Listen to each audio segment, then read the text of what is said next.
This is Jerry Fry, audio historian of Pacific Pioneer Broadcasters.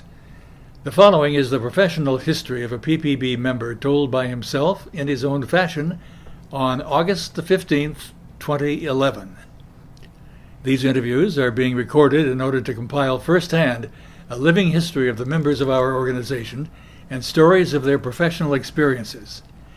Many of our members began in what is called the golden age of radio and television, and this is an attempt to preserve as much data as possible for succeeding generations. This recording is not intended for broadcast without first obtaining permission from Pacific Pioneer Broadcasters. With me today is Lucky Brown. Now, Lucky, I have before me a publication called Classic Images, and I see a story about you in which you identified as Ewing Miles Lucky Brown. That would be you? Same person? That's the full name. Yep. Let's start at the beginning and find out when you were born and where, and a little bit about your early life.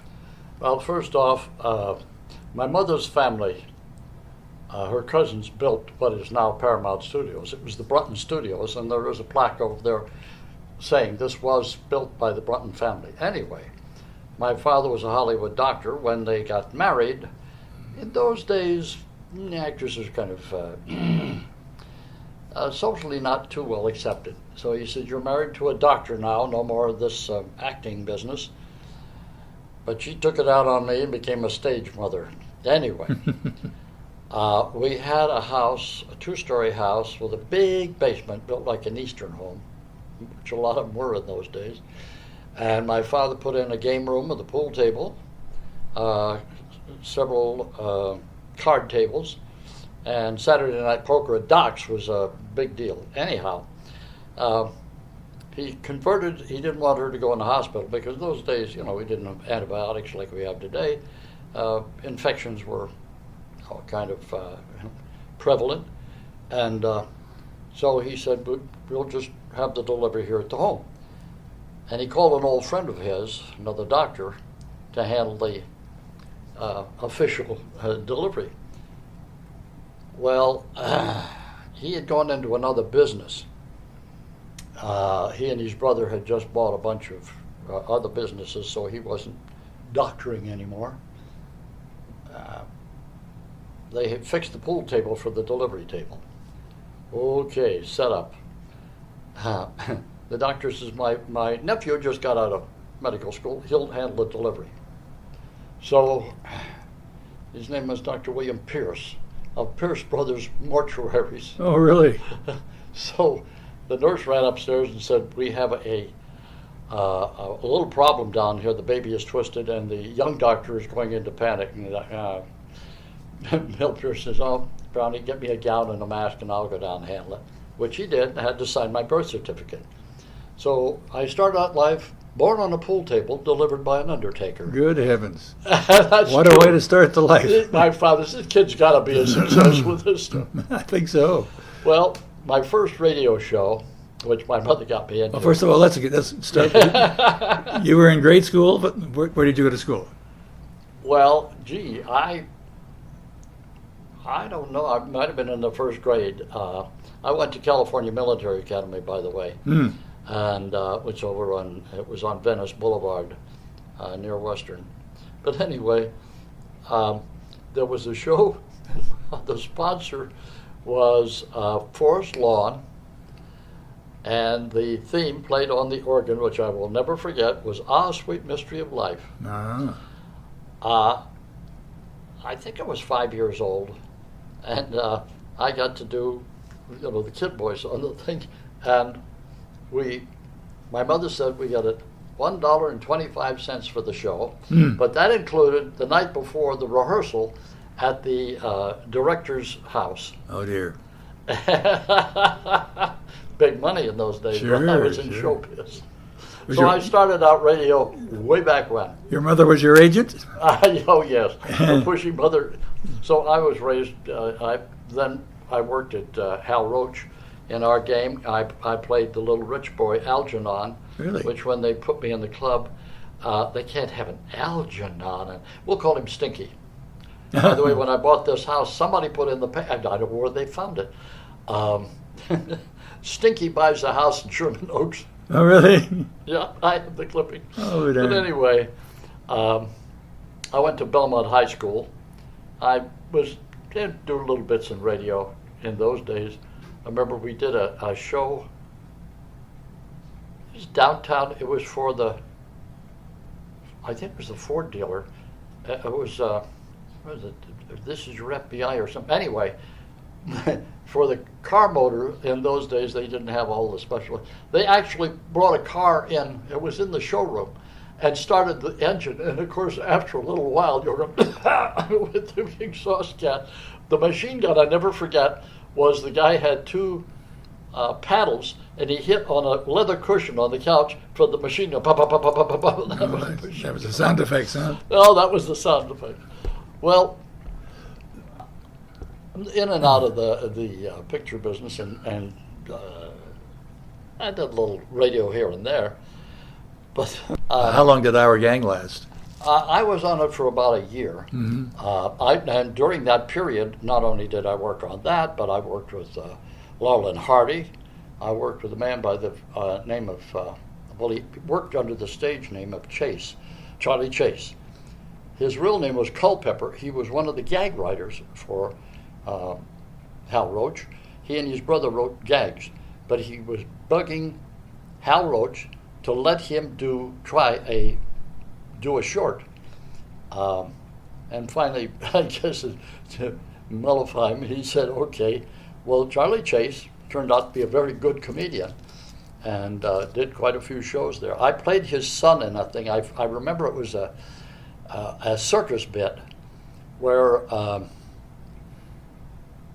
I'm poking a stick or a cane at the lion's cage, and Charlie grabs me and spins me around and is chewing me out.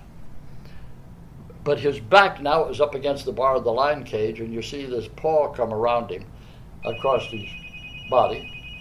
The paw comes around his shoulder, and I remember the bit was he looks down and there's a thorn in the lion's paw, and he pulls it out, looks at it, and throws it away, and the lion paw patted him on the head. Oh, my God. And they came out.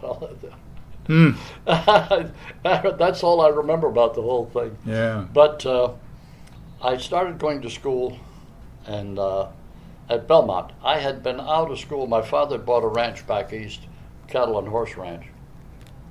He was a Kentuckian. My grandfather was on the right side of the recent unpleasantness between the states. He was a captain in the cavalry. Well, actually a raider. Anyway, we moved into the South, and he bought a place which he kept expanding. Kept like the story of the guy with the rice. It get bigger and bigger and bigger. So I learned to ride very well. I cowboyed, but there were no schools up in the mountains. We were up in the Ozark Mountains. Oh, boy. And there was real town was 22 miles away. So my father sent me back to California to stay with my aunt and go to school. Well, I had gone out of military school in the 6th grade. So I had to go down to the Department of Education to take a test. Well, my father had been homeschooling me. And when they saw the test, the next day they called my aunt and had me come back down, take the test again. They stood there. They thought I cheated because I had like a 99.9 right on the test. And they said, but he hasn't gone to school. Mm-hmm.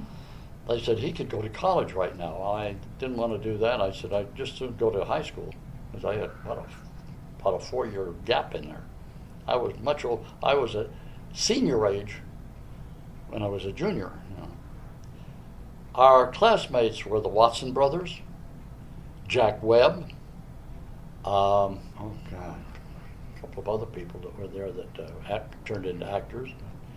Anyway, and we had our little radio club going, which Jack was in. Mm-hmm. And one of the guys was talking that he was a relative of Orson Welles. And so I swear he had the same delivery and voice as Orson Welles, and we used to kid him about it. Orson Welles came to California to do Citizen Kane, but he also had a summer contract to do 13 of the best of the Mercury theaters. So let's go up. We go up, go to the front desk. And said, yes, may I help you, young man? Well, I want to see my uncle, Orson Welles. She said, of course. They're very busy right now, so if you'll leave your name, see that he gets it. He said, well, can I send him a note? All right. She gave him a piece of paper. He wrote it down. They handed it to the page. The page disappeared for 5 minutes, came back and said, follow me. We went in. Sure enough, he was the nephew of He was Orson indeed. Welles. We thought he was blowing smoke. Yeah. Well, Wells is, he introduced us. There were 3 of us that hung around together. And he said, well, you always want to be, he told them we had a radio, you want to be background noise? We were the yelling and the hollering in the background. The first one was War of War. And I got to yell, look out, it's coming this way, and stuff like that. And we were all screaming and hollering in his background. But, well, I worked on, I think, 3 of those shows, doing about the same thing, let's see, we did War of Worlds that I worked on, Frankenstein I worked on, and Moby Dick that I worked on. Mm-hmm. Doing just background voices, But I became friendly with Orson Welles. Very good friends with him. He liked me for some reason or other. And Joe Cotton. And the whole bunch. Mercedes McCambridge and everything. And they'd go out and have a drink, and he said, Coke for him, or what do you want, 7-Up or Coke, or Yeah. For the kid. Yeah, for the kid. But I stayed friendly with Mr. Welles till the day he died. Did you really? He was doing the wine commercials. We sell no wine before it's time. Mm-hmm. The regular cameraman that worked with him wasn't available, and he recommended that, he said, Lucky's a good cameraman, send him over. And when Wells saw me, what are you doing? I said, well, I'm the DP on this. Wells was at the desk. They had this table with the umbrella over it, like a sidewalk cafe in Italy, And he had the script, and he was making changes. And the young man from the agency came up, what are you doing? He said, I'll never forget this one. I am trying to make it palatable of this doggy doo-doo. Well, the young man told him that it had gone through, the client had gone through legal, and he couldn't change it. Wells said, would you get my driver? He left the set. The guy called and said, he can't do that. And I said, he can do what he damn pleases. He's Orson Welles. And I never got to shoot it. Wells died about 3 weeks later. Oh, my gosh. But I did work on one feature with him at Columbia Pictures called, I think it was The Lady from Shanghai, I'm not sure, with Rita Hayworth. Mm-hmm. And most of the people from my Mercury Theater. Now, how did you become a DP and a cameraman? Where did that all come from? While I was going to high school, my last year of high school, I had always been interested in photography. And my father had a patient that was the head of the photo department at the Herald newspaper, which was a Hearst-owned newspaper. And he mentioned to the guy that I'd like to learn. He says, well, he can come in at night and I'll teach him to work in the lab and mix the developer and the stops and so forth, which I did. The rubber apron and gloves, and I was having a wonderful time, with all these wonderful people. Sure. And he had bad arthritis. His hands, he had a problem handling stuff. And they had a little rotogravure setup with the roll paper for the brides. And we'd shoot the bride in her outfit. Daughter of Dr. So-and-so is going to marry. They had, son of so-and-so. And it ran in the Sunday rotogravure. So I helped him do that, set the camera up, and helped light it. And it was, but in between, I would grab one of the cameras and go out and shoot things on my own. Free film, free developing, free camera, and I'm having a wonderful time. Good experience. Yeah, and I got pretty good at it. And one day, he said, there wasn't anybody to go out with one of the reporters. And he said, Yeah, the kid handles the camera all right. He says, send him out with a reporter. So I went out with a reporter. He says, don't forget, get the left and rights. Write down their names. I think it was the governor of Colorado, if I remember. Was visiting somebody in Beverly Hills. We drove out there. They did the interview. I lined the people up, like 10 pins and shot them and so forth. And I was just great. Well, editor there was, I think it was Maggie Underwood, was a woman editor. And she sent me out then with other people, Hey, I was having a wonderful, I was out of the lab where it smelled, and I'm out dragging the camera. As a matter of fact, I covered the opening of the Central Station downtown, which was, I think, 39 or 40. And I had a wonderful time. I'm lugging this, I'm somebody, the press is here. They had set up bars, short, like a 5-foot portable bars, all over the place. I had the mayor there, the governor there, and everybody I'm shooting, and they had all the girls, Miss Long Beach, Miss California, Miscarriage, or whatever. And while I'm doing this, the stewards, colored stewards, in their white jacket and big smiles, were serving drinks to everybody. I really shouldn't have been drinking.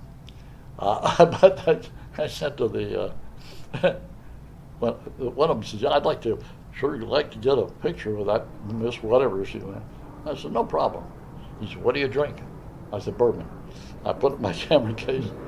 Wait a minute.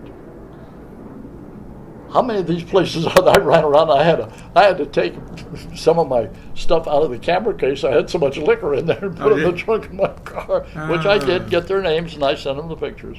I had a wonderful time. But they gave me a pass that I could go into the yards, which is kind of dangerous. And I shot those trains all over the place, different ones, the guys signaling in the back, and the switching and so forth. And they had them, I guess they were 4 by 6 feet, pictures hanging in that station. And when the last time I was down there, the pictures were all gone. I asked about it. Said, "Oh, they put those in storage. These are pictures of old trains and people." But I had a lot of fun. I'll bet you did. Well, on into showbiz, the beginning of television. I worked on a Western right at the beginning of television. They still were the little 4 by 6 screens, if that big, which I found out all of this stuff was set up before the war. Those sets that they sold you were in storage back in New Jersey.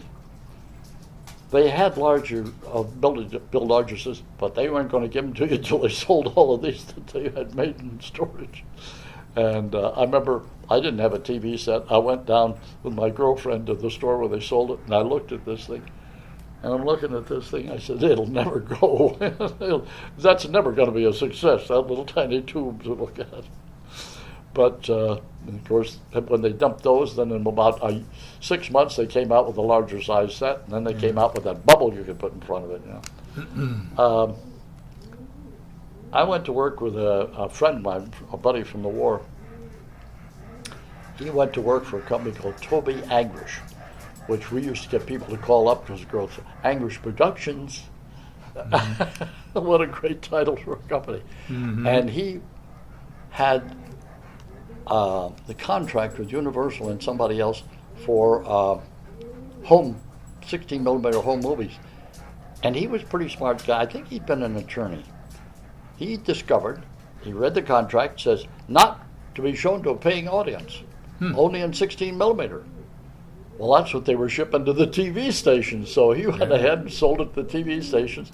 They tried, they sued. The judge says, "You people wrote the contract." And so, well, I got to help with the camera crew.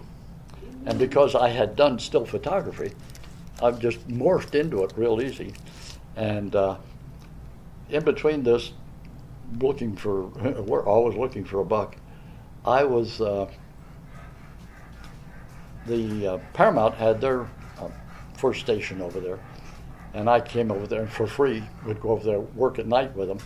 And the the cameras, were as big as a refrigerator. Sure. Tube cameras so hot, they would you put your face up against, blister yourself. Yeah. When they actually got going on the air, I got a job coming in for relief for vacations or illness, they'd call me. And so I got pretty good with the camera there.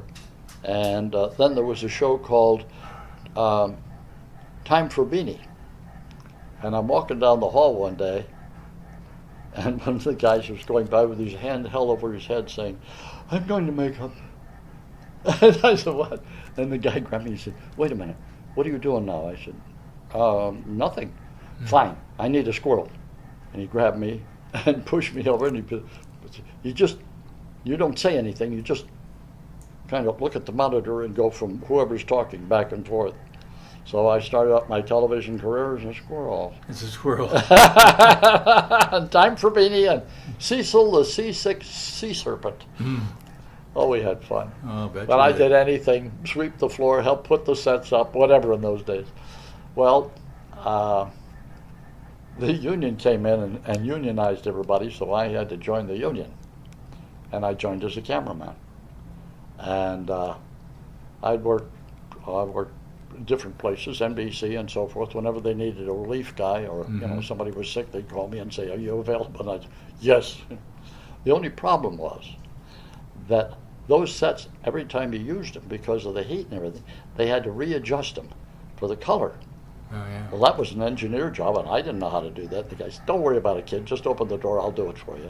I got to the point where I fiddled around with it and could do it. Mm-hmm. Along about that time, one of the guys that I knew was a disc jockey out here in the valley at a station. And he got the job as the announcer on the wrestling matches. So now they had to have somebody to fill in. He sent me over. I went in and talked to the manager of the station. "Fine. You know how to work the turntable?" "Yeah, sure." "You know how the mic?" "Sure." "Okay. You're hired." I think it was like $45 or $40 a week. A lot of money. Anyway, we can do without the chimes. I was there for 4 or 5 days, and the manager said, "Oh, where's your certificate?" And I said, "Certificate?" "Yes, you have to put up your certificate, engineering certificate, Class C or something." I didn't have one. I was fired. I lasted 5 days as a disc jockey because they didn't have an engineer, a little station. They didn't have an engineer. Yeah. You had to have your certificate to hang up on the wall. Your firstborn. And I was out of it, but I had a good time. Oh, the girls called in. I had a wonderful time. I bet you did. Yeah. For 5 days, they replaced me the following week. But that was my short term as a. But working in. Radio. It kind of morphed into television those days. As a matter of fact, my girlfriend in high school played the daughter on the Eddie Cantor show. Hmm. She also played one of the wives on One Man's Family. Oh, really? And she'd always say, "Come on over, I'll get you a job." Come on over. And it was one line someplace and nothing. It was fun. But radio was phasing out.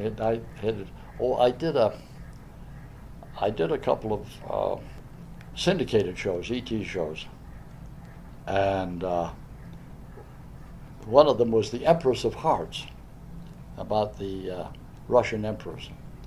And I played her head of her bodyguard, Captain Narushkin, Sergei Narushkin something, and they indicated there was a romance going on between the two of us.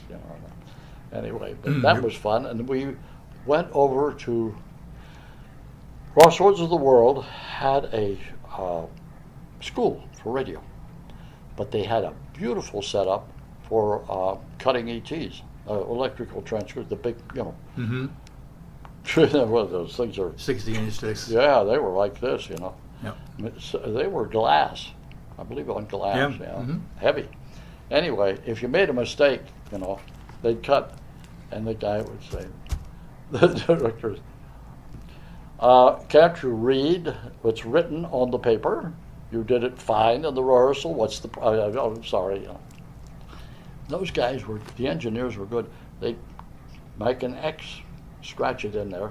We'd back up to a dull spot where there was a little pause, and pick it up and go through there, and he'd cut the stuff or just transcribe this one to another disc and then set this one up. But they really knew their stuff. Yeah.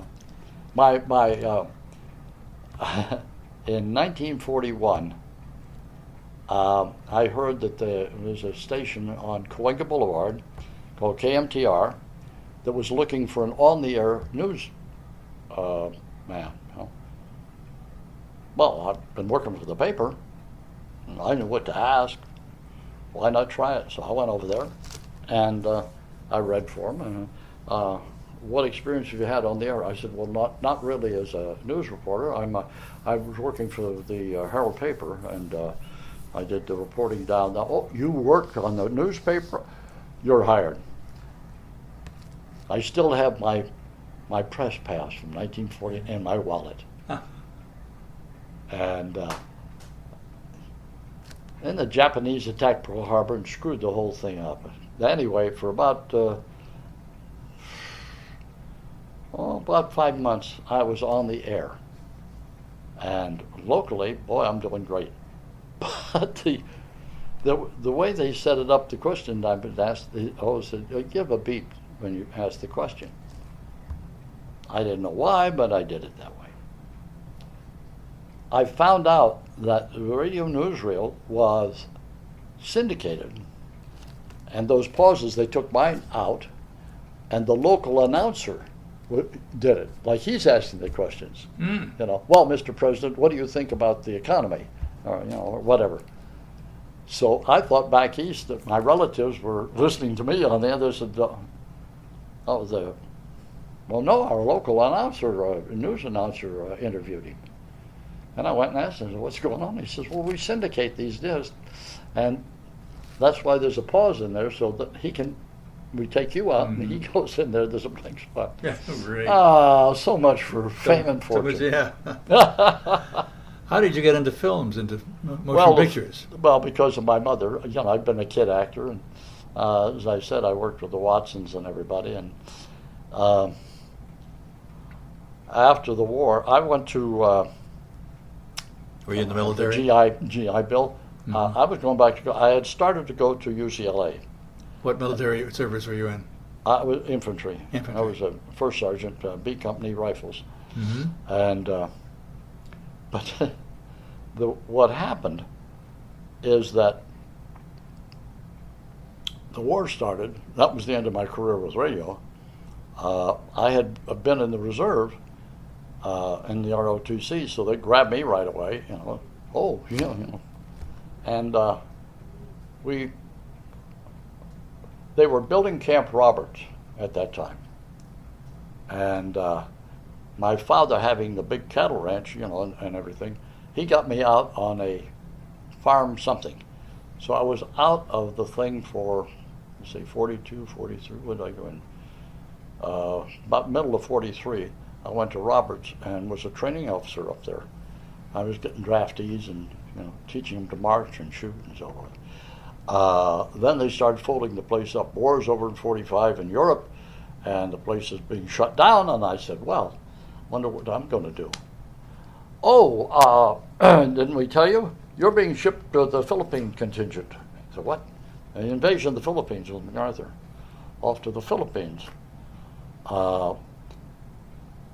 Everything was finished there. And they said, well, now this is the staging area for the invasion of Japan. And I can tell you right now, they expect a million casualties the first week. Oh, God. The Japanese are not going to give that island up easy. Later they said, and I talked to my agent, a Japanese agent, I was doing commercials in Japan, Philippines, and Singapore, Shanghai, and so forth. He said, thank God they dropped the bomb, because we was going down there, million people. You'd have killed 5 or 6 million people. They never told us what you did before you landed. That the Navy was lobbing shells in 20 miles inland. The Air Force was bombing everything that moved. He said, you'd have killed several million Japanese before you ever landed. We wouldn't have got down to the beach. He said, my sister and I, he was like 14, they gave him a sharpened bamboo spear with a little metal tip on it to come down and stab us as we landed on the beach. He said, they lied to us. We didn't know that you just, ripped everything apart. I said, well, my God, yes, we landed in the Philippines. They shelled it for 48 hours before we landed. Then nothing happened. The Japanese had pulled out where I landed. Sure. And he said, whoa. So the Japanese were thankful that we did drop the bomb and stop the war. Mm-hmm. Now that sounds funny. More people were killed by the Doolittle raid in Tokyo than both atomic bombs. Is that they so? never publicized that one. No, I never heard that. Yeah. As a matter of fact, the Japanese were in such panic because the places were built of bamboo and paper. Mm-hmm. And the firestorm started. They blew up buildings with people in it to stop the flames from going to. They just laid down explosives and blew to stop it. Sure. Anyway, back here, I went to the Actors Lab with a lot of great people. I was telling my wife, Gene Kelly on his own would come over and run the bodywork class. I was there with Johnny Ireland. I was going to do a play called Angel Street, which they made a movie they called it Gaslight. Our leading man said, I can't do it, I have to do I'm doing a feature film. And he came back the night and said, my God, I'm the leading man in it. And we all kidded him. And I said, sure. Well, he said, Gregory Peck. Tony Curtis was my buddy over there. I used to kid about him. Everybody else is running around and having coffee, and we had a quad out there where the kids could pay part of their stuff by making coffee and stuff, Tony Curtis is back in he took another bodywork, he took the fencing class, he took this, And I said, Bernie, why do you keep going in there? He said, there were 100 people signed by Universal. And in 2 months, they came in, looked at the people, and cut half of them, 50, gone. So now there's 50. Wow. Another 2 months, there's 20. Another 2, he said, I'll probably get the cut. But this Jewish boy goes back to New York. He says, I get everything I can. Maybe I can get a job in the theater back there. Well, and I told him, I said, you guys are out here BSing one another about, oh, yes, my agent turned that down. I said, you wouldn't turn down the job sweeping the set. Yeah. I said, this kid's going to be a star. This kid is working at it. He is going to be an actor. I said, you watch him. And he turned out to be a hell of an actor. Mm-hmm. He really did. If you ever saw a thing called Sweet Smell of Success where he played this son of a bitch. And he was really good. Yeah, he was very good. Yeah. And he was a nice guy. We stayed friends till he died. But anyway, yeah, we had a bunch. Tell us about Shane. Shane, I was working with, I was working on a Western at Universal when my agent called me. By the way, one of the guys that was going to school there, and I found out later how he got in there, was called Audie Murphy. Mm-hmm. The most decorated hero of World War II. Yep. This guy had more guts than a slaughterhouse. I mean, he'd walk into machine guns shooting his rifle. This guy was mad. Very quiet, never said. Good old Texas boy. And I was working on the Audie Murphy picture. Agent says, you got to go over they're doing this picture at Paramount. Well, I asked the unit manager, I said, can I get off? He says, well, we were going to make our lunch break. Yeah, but I can give you can come back at 2. It gives me 2 hours. So I tailed it over to Paramount. Must have been 50 guys out there. We went in, about 8 at a time. Mr. Stevens came by, talked to us. He looked at this. I'm wearing the gambler outfit. And I said, oh, I'm working with Audie Murphy at Universal. I got off just to come over here. Moved on. Next day I got a call from the agent. He liked you. They were casting for the gunfighter. So I tested with Tom Tyler. And Tom Tyler had done the gunfighters for Errol Flynn and everybody. I said, well, I'm not going to get it. He'll get it. I mean, he's done this part 1,000 times. Next day I get a call, go over and sign your contract. $1,250 a week. I fell down. How much? The agent said, $1,250 a week. By the way, the man that replaced me, Jack Palance, got the same money. Well, I was on location for a week. I really hadn't been on camera. And the assistant director came over, put his arm around me, and said, you know, what I found out later, Palance had finished his picture at 20th. The agent had called and said, is that still open? They really wanted him. And he did a marvelous job. He was great. Much better than me. Anyway, we're going to make you one of the brothers. And it runs all the way through the picture. The gunfighters, you know, spotted here and there and gone. Okay. Little did I realize. Anyhow, I became one of the brothers. And Jack came in, never rode a horse, never pulled a gun out, ever shot a gun, nothing. He was a coal miner from Pennsylvania, and he had boxed to get out of there in the summertime to go to college. He said, I'm not going to wind up with black lung like my relatives. He got a part. Oh, I used to kid him. I thought it was Polanski. I thought he was Polish. And I usually kid him, hey, you dumb Polak, let's go have a drink. He said, I'm not a dumb Polak. I'm a dumb Yuki. I'm a Ukrainian. I speak Russian fluently. Really? And he did Russian officers and so forth, and quite a few pictures. We became buddies. I took him out, taught him to ride. We figured out a fast draw for him. By the way, I used to go on the road with Gene Autry, Jimmy Wakely, and do a little fast draw and trick shooting act.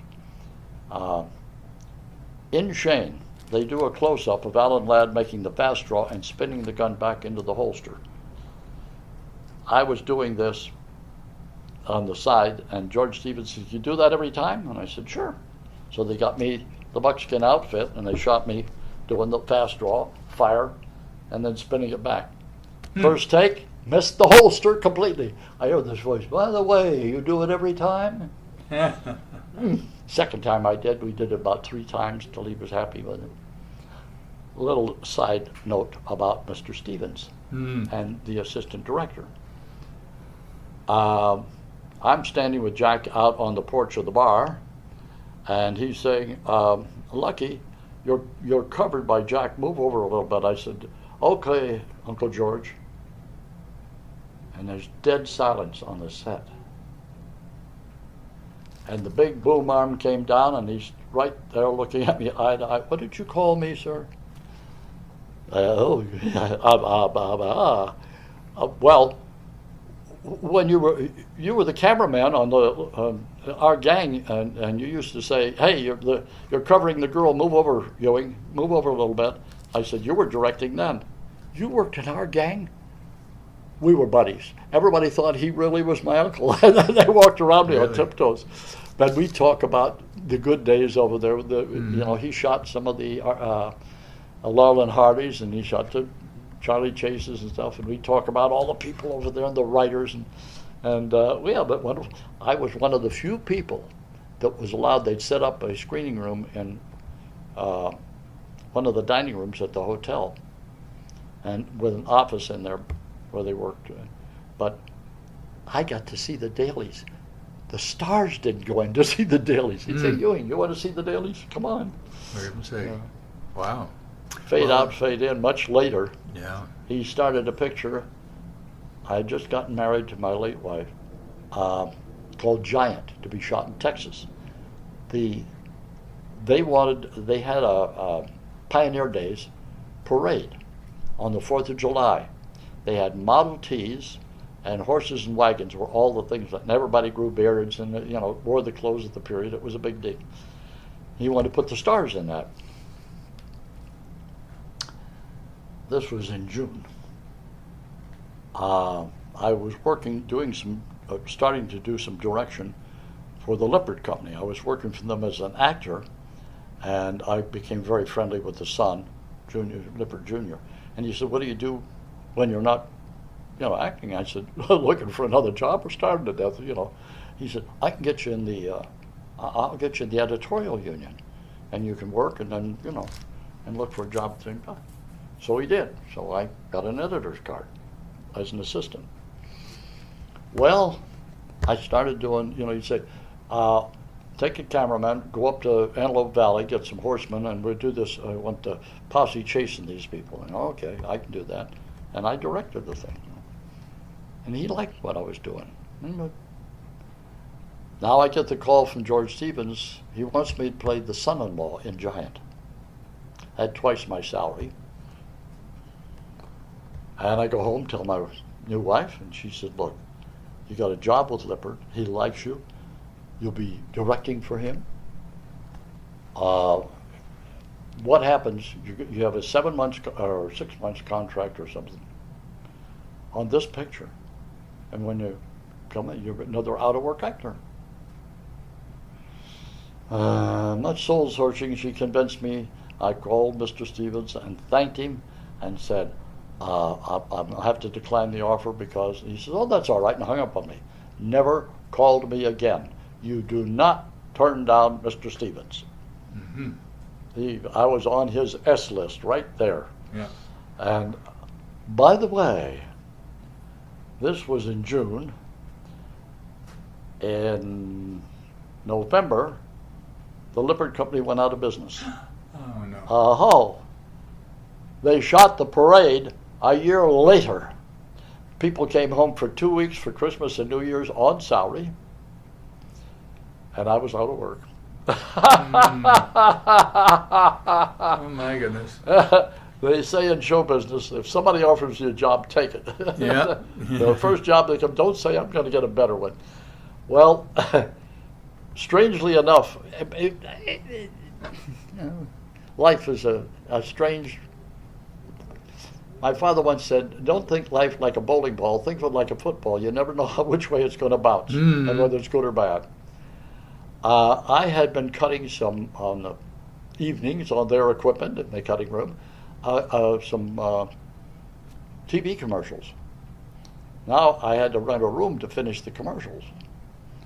And while I'm doing that, somebody came in and asked me if I could cut a half-hour documentary thing that they were in. Sure. Yeah. Oh, yeah. Yes, it worked. Then somebody came in and said, "Could you shoot the commercial?" This is before I was in the regular camera local. And I called a friend of mine. He was our combat cameraman, Jack Taylor. His wife, was the first woman news announcer. Ruth Ashton Taylor. Oh, really? Yeah, member of our club. Yeah. Anyhow, I called Jack. I said, "Jack, I've got a business going here. It's just blossoming on me. I don't know what to do. They want somebody to shoot a commercial. Can we do that?" And he says, "Sure." He was a very good cameraman. And so we became partners and started Movie Tech. He got a contract to shoot some stuff for the government because we both had high clearances. That was no problem. And Movie Tech just grew. We had an office on Vine Street. He got married to a very pretty girl, had a son, and I don't know what happened, but they divorced. And he decided he wanted to leave, get out of town, and NBC was, I guess that was the Korean War, Korean or the beginning of Vietnam. They were looking for cameramen that had been shot at before that were willing to go out and combat. And he says, I'm going overseas for NBC. So I bought out his share of the business and kept Movie Tech going. When did you first start Movie Tech? It was after Shane. Well, I started probably about 1955. Officially, 57, I incorporated. But we had kind of this loose relationship up to then. And then I started the thing there officially, incorporated in California. You and Jack were the... Yeah, we were together. Then he was, I guess, having a bad time with his ex-wife, and he decided if he got out of the country, she couldn't get him. Yeah. And so he signed on with NBC and went overseas. 57. Yeah. Well, no, we didn't split till that had to be the beginning of Vietnam, about 59, 58, 59. Might have been the beginning of the Vietnam War. Anyway, I'm over in the Philippines working on a feature, which was the one that's in the write-up there, The Tales of Marco Polo, and I'm playing the servant and bodyguard working with Marco Polo, tramping through the deserts. And while I get a call from Jack, said, "When are you going to be available?" I said, "Well, we've probably, I'll be coming back in a couple of days." Why? I got a contract with the government. He says, "It's a real good one, and it's great because we're just really going to have a great time and make a lot of money." Okay. I get back. He said, "I'm reading it. It says, must be proficient in German." I said, "Whoa." I mean, my father went to Heidelberg. He spoke good German. My mother spoke German because they were Prussian. But I have no technical German. I said, "We're going to wind up breaking rocks." I said, "What's this thing called?" He said, "It's a big secret deal." Eisenhower was president. And later I got from the principal what had happened. The Russians had put up Sputnik. Everybody screamed, "What's the matter with America?" Eisenhower called everybody in and said, "I don't give it." President Truman had given the missile thing to the Navy. They said, "Aerial torpedoes, just torpedoes they shoot in the air." Well, they had no background on this at all. The Army had captured Werner von Braun and the whole Piedemonte group, which, by the way, the other half had gone into East Germany, the ones that put up that first Sputnik. It was our Germans against their Germans. All the stuff was up in New Mexico, so our job was to shoot this.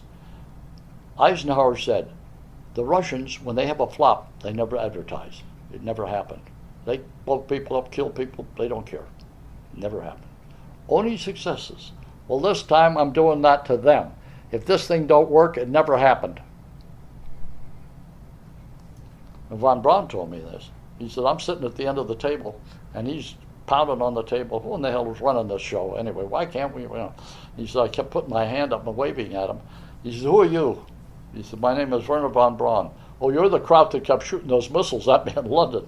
"Well," he says, "I shoot for the stars. I hit London. What the hell?"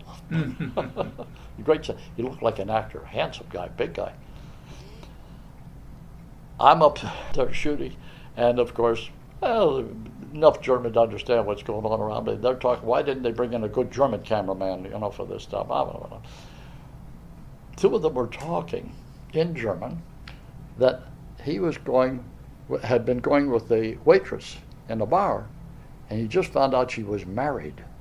And he's asking his friend, "What do you think I should do? Should I keep going with her?" Or they're back and forth. And I'm loading the camera up.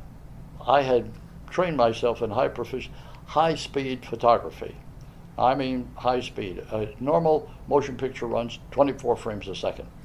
I'm shooting at 2,000, 3,000, 5,000 frames a second. I can photograph a bullet going by you. Anyway, I don't know why I turned around and said, "Verheiratet, das ist schrecklich." I get two faces looking at me. "Ich verstehe." I said, "Ich verstehe ein kleines bisschen. Ich habe gelernt, nicht Schule gelernt." Whoa, what have we been saying about this clown? But I said, my father was a graduate of Heidelberg University. He's a hair doctor. "Oh, you changed the name from Braun to Brown. You made it an American name." And I said, No, it's brown, but my mother's family were from Westpreußen. Oh, well, so you're German. I was their buddy after that. I guess.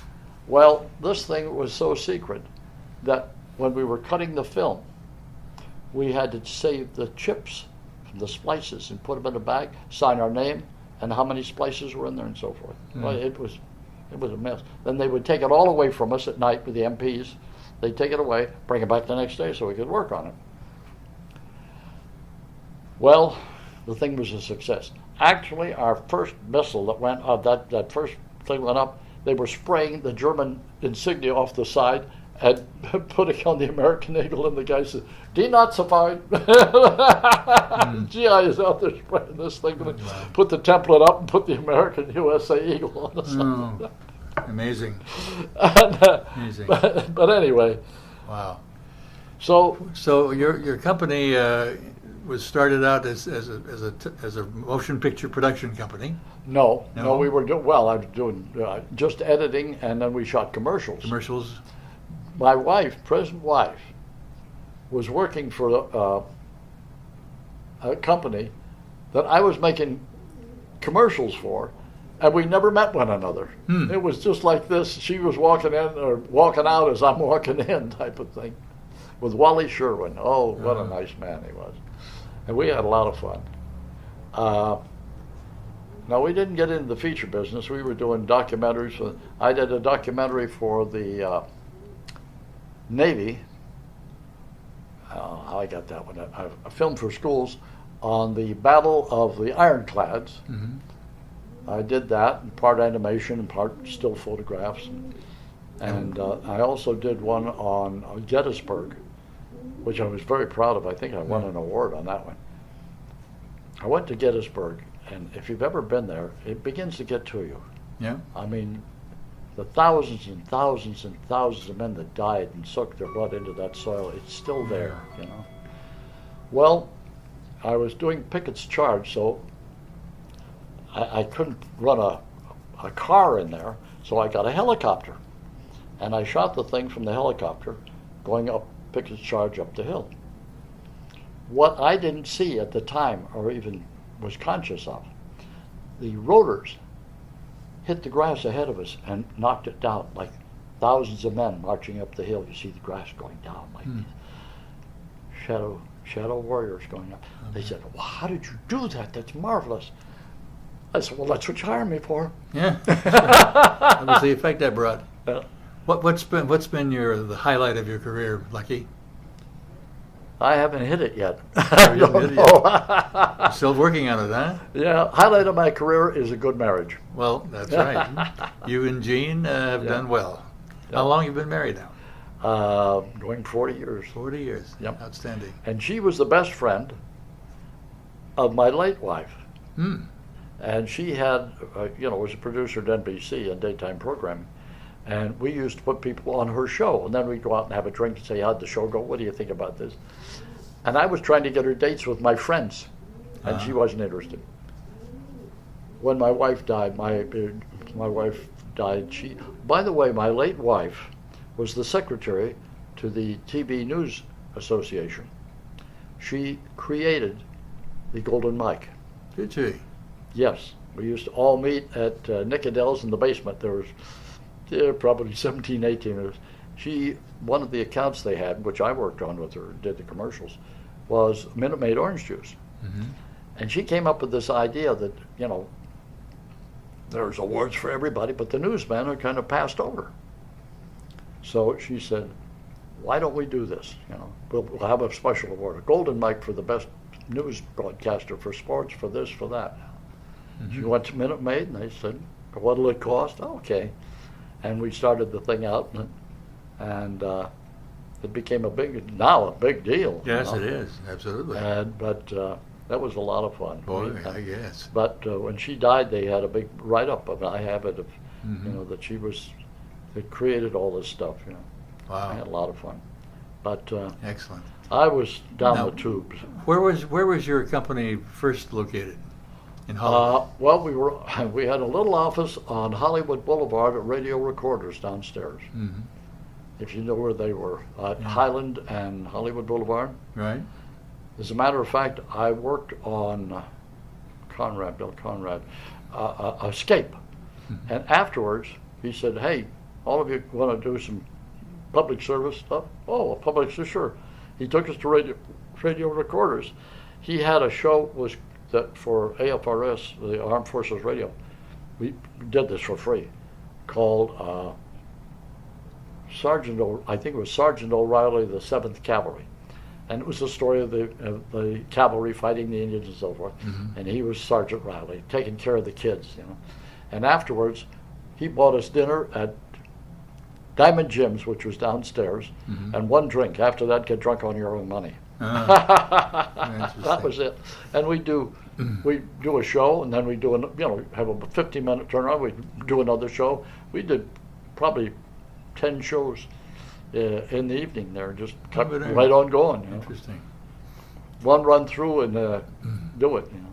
So you moved the company from Hollywood to the Valley? I took a place over on Vine Street, mm-hmm. Just above Melrose, and they had a pretty good-sized little office over there with about 4 cutting rooms in it, which I rented some of them out. We even had an upstairs where if we worked late, you could go up and lie down on the cot and take a nap while the other guy worked, you know. One of the funny things that happened when I was overseas in Tokyo, the man that ran the studio in the Philippines had friends in the Japanese, because they came over and shot too. He said, "Oh, come on over. We go over to the studio," and I saw an actor by the name of, and met him, Toshiro Mifune, the 7th Samurai. Yeah, right. And he spoke a little English, not too good, but enough English.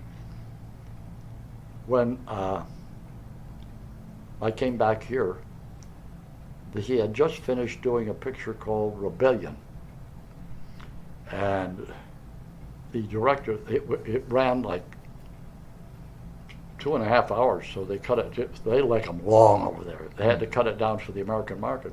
So he'd cut the thing down, and somebody recommended that I had cutting rooms for rent. So he came in, little Japanese guy was the director, very thin, smoked incessantly. I'm very good English, and we're talking, you know. Were you in the war? I said, yeah. So was I. Oh. What did you do? He said, I was a kamikaze pilot. I said, you were a what? Kamikaze. I was shot down. He said, they shot the wing off my plane. I tumbled in, and they pulled me out of it, and I only have one lung. I took the lung out. I heard that they were, going to blow me and all, skin me alive. And he says, I'm there lying in a cot, and this big sergeant comes by, big Marine. Hey, you like chocolate? And offered me a chocolate bar. The government had lied to us. I said, all governments lie to you. Yeah. Yeah. And so we got to be friends. He invited me to the thing at the Directors Guild. My bitter. And Toshiro was there. Uh-huh. All of the Japanese embassy and everybody came down from San Francisco, from here. They were all there. And he's up there. He had a very pretty girl, his secretary. Mm-hmm. And except for the Japanese people, he was speaking Japanese to everybody, and she would translate, and you'd say, enjoyed the thing, she'd tell him back in. So back of me is Chuck Heston. And I had met Chuck when he first came to California at Paramount. So we're talking, we're friends, and we're talking. He said, geez, I've seen all of his, oh, he's marvelous. He said, you see that sword fight he did? It was he ran for 7 or 8 minutes, no cuts. The camera just moved all the time. I said, boy, that's some director. And he says, that guy has got to be like an Olympic athlete. I mean, going full tilt, fighting like 10 guys with a sword, you got to be in great shape. And I said, oh yeah, he's in great shape, all right. Anyway, we got up there in front of Toshiro, and I said, hi, Toshiro. I said, Moses, in English, Moses. I see all your pictures. He now is speaking English, and I said, why were you talking to no? I don't like to do things badly. I don't like to do things badly. It's easier this way. Well, I left the two of them with a drink in their hand. Yeah. I remember this picture. I remember that picture. I remember this picture. They were both fans, and I said, it goes to show you, actors are actors. They're like World fans over. too. Yeah. We've got about 2 minutes left before our recording runs out. Let's bring us up to date. But up to date. Well, I built a studio in Hollywood. I did a picture with Bill Shatner, and called Whale of a Tale. And with the profits from that, my share of the profits, I built a studio in Hollywood on Seward Street. 10 years go by, that property became very expensive. And I got such offers on it, I sold it and moved to the Valley. I built a new studio out in Van Nuys, near where the old Chevrolet plant used to be, which is a big shopping center. And have a nice stage there, 3,000-foot stage, 22 feet high, a 36-foot by 18 green screen. We can do anything you want. Excellent. And cutting rooms. Boy. Well, you've done very well over the years, Lucky. Yeah. How did Lucky come about? Oh, that was a crap game at Camp Roberts. On payday, put the blankets over the windows, and we would shoot craps. And, I won $3,500, $4,000. As a matter of fact, some of the officers came in and joined the game because I cleaned everybody out. And I told Mickey Rooney about this. We were talking, and he got them to do this in a picture he did, where he said his blouse was full of money under his hat, in his pockets, in his socks. I couldn't lose. I absolutely just couldn't lose. The next day, they said, there goes the lucky son of a bitch that won all the money. He won $10,000, $50,000. I kept growing big. I kept the lucky and dropped the SOB. But I said, where was this game where there's all that money? It was the game that I was in. Oh, but, it's like, it gets better by the telling. It sure does. It sure does. So that got high. And so everybody called me Lucky, and it just stuck. Well, it sticks with us, and we're glad to have Lucky Brown on the board of directors of Pacific Pioneer Broadcasters with us. It's been a remarkable experience listening to your stories, Lucky. So, by the way, I like Lucky better than Stinky. Do you really? I can see why. We've been talking with Ewing Miles Lucky Brown on this August 15th of the year 2011. And we hope you've enjoyed listening to it. My name is Jerry Fry. I'm the audio historian for Pacific Pioneer Broadcasters. Thanking you very much for listening.